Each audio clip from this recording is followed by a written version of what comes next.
importantes, por ejemplo, en el norte del país, con esto de las huelgas en algunas zonas. Vimos que se sumaba Walmart, en este caso, en otro asunto.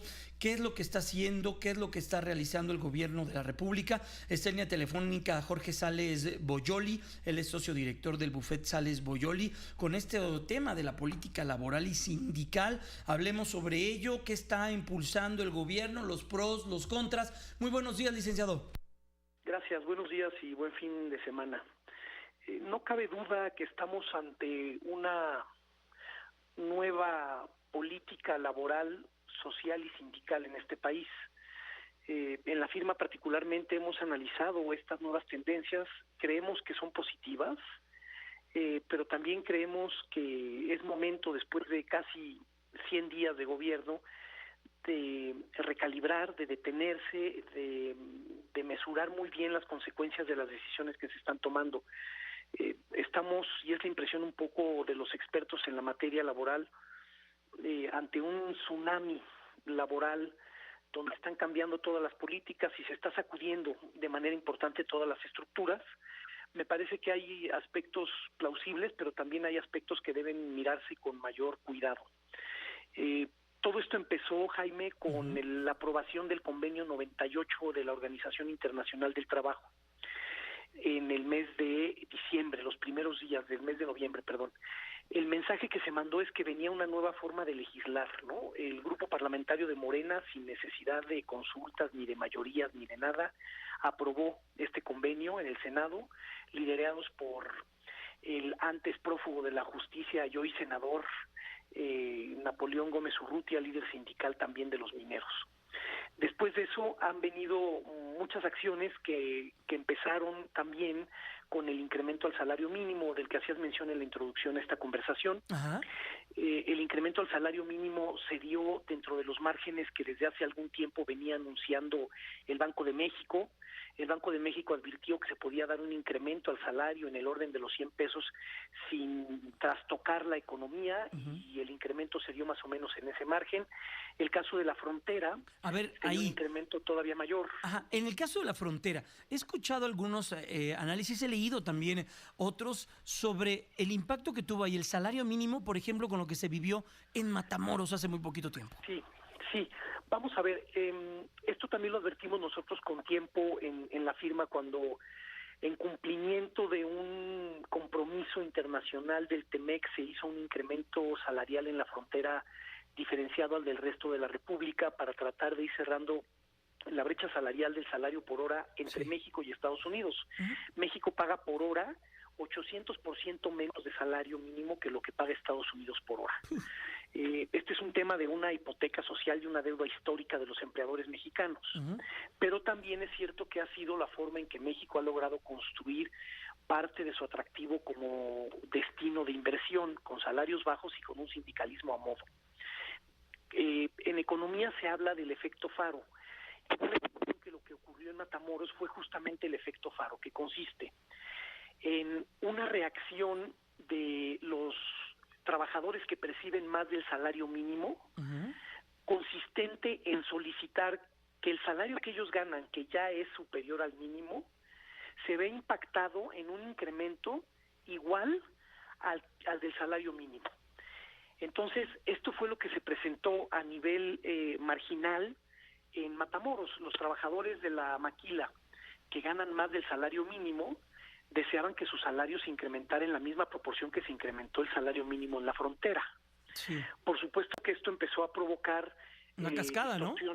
Y la cascada, y esto terminó siendo un caldo de cultivo para una líder local que inició sus gestiones pues, rebeldes, déjame decirlo así, en Ciudad Juárez, en el sexenio pasado, pero que en Chihuahua se le contuvo bajo una política laboral y sindical diferente a la que estamos viviendo, que era la de cero huelgas. Esta mujer capitalizó esa situación y entonces pararon varias de las maquilas. Me parece que muchas de las maquilas tenían margen de maniobra para dar incrementos de salario, para poder, pero en esa proporción, contenerlo. Varias de ellas sí, porque la petición de esta lideresa y de muchas de las maquilas era un bono anual de 32,000 pesos. Exacto. Y un incremento sustancial en el salario. Era 20-30, le ponían, ¿no? Una cosa así era la consigna. Oiga, estamos platicando con el licenciado Sales Boyoli, él es socio director del bufete Sales Boyoli, con ese tema de laboral y lo que viene, lo que enfrenta la actual administración. Licenciado,